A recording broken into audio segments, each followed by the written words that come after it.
大家好，咁歡迎嚟到阿 Lam 講錶啦。咁啊，好耐冇拍呢啲片啦。今日又有興致啊，拍翻條片，簡簡單單介紹8隻嘅平價手錶啊，都非常之抵玩嘅。希望大家中意嘅。咁呢啲錶都咁平啊，如果你有咩帝陀玩厭咗嘅，同我換啦，因為我覺得帝陀我覺得最好嘅啦。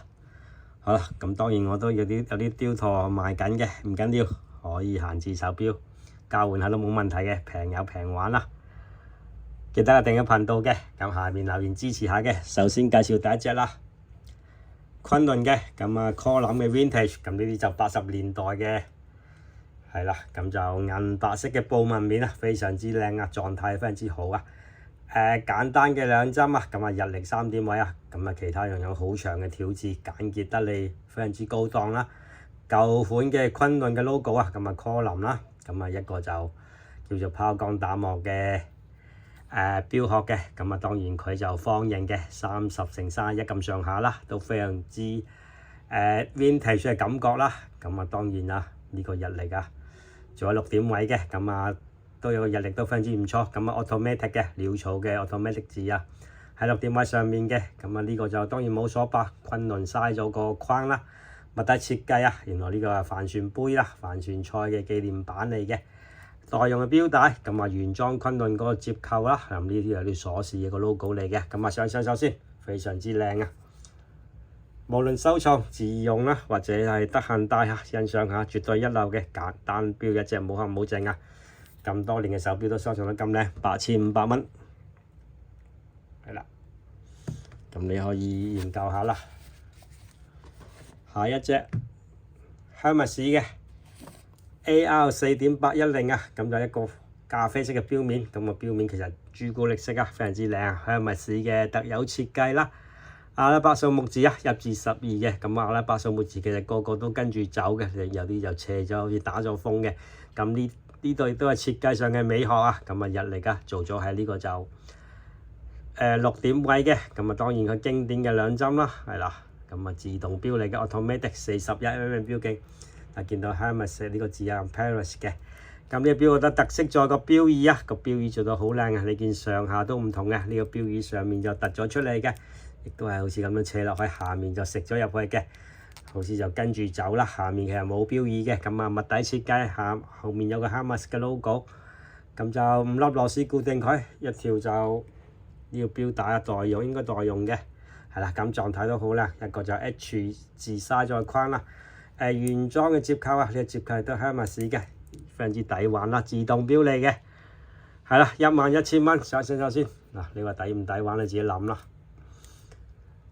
買個袋啊，都唔止呢個價啦，當然係咪？仲要未必買到啦，上手好靚啊！自動錶嗰啲咁嘅方形啊，都要成萬幾蚊啊，咁呢個錶就11000蚊，係啦，單錶一隻嘅。仲要係自動唔係石英啊！咁下一隻雕陀嘅，咁啊5700嘅，咁啊5600我 Lam 就買得多啦。咁而家就買翻兩隻5700啊，5700都係駿玉嘅系列嘅，係都係駿玉嘅設計啦。雕陀係 logo 係12點位，咁啊大日曆嘅小3針大日曆啊，咁樣大日曆喺呢個12點下面嘅，咁啊當然小3針下面成個錶面設計非常之靚嘅，你見就銀白色錶面，咁啊中間呢度有啲紋啦，好似有啲布紋咁樣嘅，咁啊大日曆有框粒梯形嘅喺12點位，咁啊小秒針有啲圓形嘅，係呢個就6點位嘅，成隻錶就非常之有立體感，亦都係嗰個設計上亦都係好靚嘅，咁啊當然嗰個小秒針就凹咗落去，呢度就突咗出嚟嘅，非常之立體啊，咁啊拋光打磨嘅錶殼，一條就駿玉嘅錶帶啦，亦都係乾淨清脆利落嘅，咁啊雕陀嘥咗個框啦，一個就呢個扣啦，咁啊中意大錶嘅雕陀呢個錶絕對啱你啦，咁啊條帶應該都夠長嘅，上手先，係啦上手啊，仲有好多位啊，其實都非常之唔錯，42呢個應該就41mm啦，應該就唔係39嘅，比39嗰啲就進咗大咗啲啦，我諗大2mm應該就。係啦，就係咁樣啦，都大隻嘅。你見呢隻駿玉，呢隻低啲啦，呢隻細啲係咪？所以應該呢隻39啊，呢隻應該係41啦，就冇特別去 check 過去啦。咁啊8500蚊嘅，係啦。咁大驗就低啊，戴翻隻呢隻都幾唔錯，因為成隻錶設計都好平衡啊，同埋個大日曆啊，你見嗰個佈局啊，嗰啲用料都好靚嘅。下一隻Bang & Olufsen 嘅，咁 BL126啊，叫做 Vintage 123嘅系列嚟嘅，係啦，咁就一隻就奶黃色標面計時41mm標徑啊，62用上阿拉伯數目字，其他兩個圈啦，6同埋呢個3同埋9嘅，係啦，咁個面都好黃嘅，好似一個玻嘅玻璃啊，咁就凸起一個好凸起好靚嘅日曆啊，白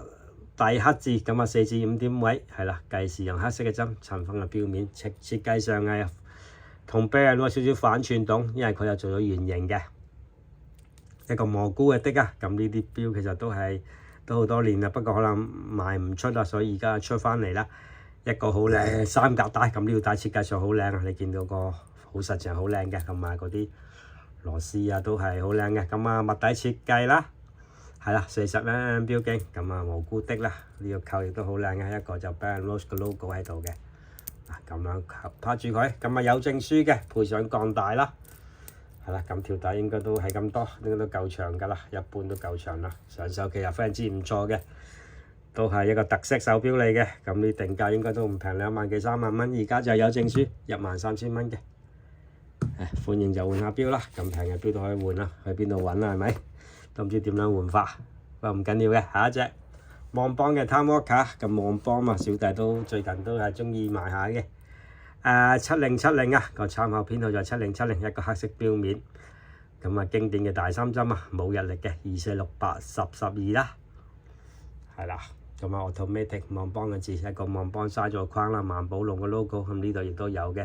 八角形啊，做到好靚啊，咁呢度螺絲啦，咁呢啲錶帶好有特色嘅，一格加個 I 字啦。拋光打磨嘅，咁啊物底設計啦，係個望邦嗰個 logo嘅，上一上手先42mm都大隻啦，咁呢條帶就普通啦，唔係長嘅，嗱我帶都係好啱好啦，可能170零就應該啱㗎啦，7000蚊嘅，非常之抵玩啦，7000蚊大三針7070 Time Walker，係啦，都好難揾啦，細手腕嘅呢個錶啱你啦，佢又雖然42。但係戴上手都係好舒適嘅，又唔會特別大隻。下一隻寶璽來啊，咁呢邊之前買過好多啊，咁而家又有一隻啦。不鏽鋼嘅，咁啊日月星啦，星期日曆仲喺月上呢度，咁啊星期日期啦，咁呢度就日曆嘅1至30指針日曆，金色嘅時錶，黑色嘅錶面，一條就呢個珠帶嚟嘅，咁啊頭底設計啊，呢啲就跳樓貨啦。咁啊參考編號就係呢一個啦。咁定價呢啲都唔平嘅，應該就3萬零蚊定價。咁而家就未使用品啦，有盒有卡11000蚊。之前我哋買好多，而家又有一隻翻嚟啦，11000蚊。希望大家中意嘅，支持下啦。下一隻雕拓嘅，咁呢個進玉啦，頭先都講過啦，進玉系列嘅，咁呢個錶都好抵玩啦。39mm標徑，布顏色布紋面啦，有埋石字嘅，咁就8000蚊搞掂啦。非常之抵玩啦，係咪？咁啊日曆啊，就係呢個就3點米嘅，係啦。咁亦都係一場就簡潔設計，星期日期啊，即係地啦，布紋面都做唔錯，自動嘅39mm標徑，拋光打磨錶殼，一條進玉嘅錶帶，咁啊珠帶，中間就拋光，側邊拉絲，咁啊呢個拉起咗個扣啊。呢啲錶8000蚊，基本上買嚟都唔使蝕啦，你買嚟慢慢買或者慢慢戴，遲啲可能有機會升值啊，係啦。有啲位嘅冇問題嘅，應該都夠長㗎啦，唔使擔心，好少人可以戴到咁長嘅。下一隻8000蚊啊，應該隻8000蚊，又係57000，不過呢隻黑面嘅黑色錶面啊，應該就40、41啦，我唔記得啦，大家查一查。仲要中意大錶嘅進玉，又中意改變下，唔中意星期日期，咁啊戴翻隻黑色錶面啦，咁亦都係個層次感，雕拓嘅大 logo 12點位，下面啊雙視窗日曆啊，係啦，咁啊小秒針亦都係雖然3個位都黑色，不過黑色之餘就非常之有層次嘅，你見就呢個小秒針好似旋風咁樣啊，6點位嘅，咁啊笠咗落去，中間呢度突咗出嚟有啲紋啦，咁呢度就有啲圓形嘅紋嘅，係啦，亦都係一個三格帶啦，上上先8500蚊嘅，嗱非常之靚，黑色同埋呢個就銀白色啦，各有各啊。睇下點取捨，黑色錶就比較細隻少少，亦都係8500蚊啊，不二價呢啲，非常之抵啦，隨時都好容易買到嘅。下一隻好啦， 18隻錶就介紹完啦。咁啊，中意朋友喺 WhatsApp 我 Lam 啦。咁啊，3隻進玉，睇下你中意邊隻啦。星期日期加埋呢隻就黑色啦，就係咁樣啦。咁我係 WhatsApp 我 Lam 啦，呢個 number 啦，多謝各位。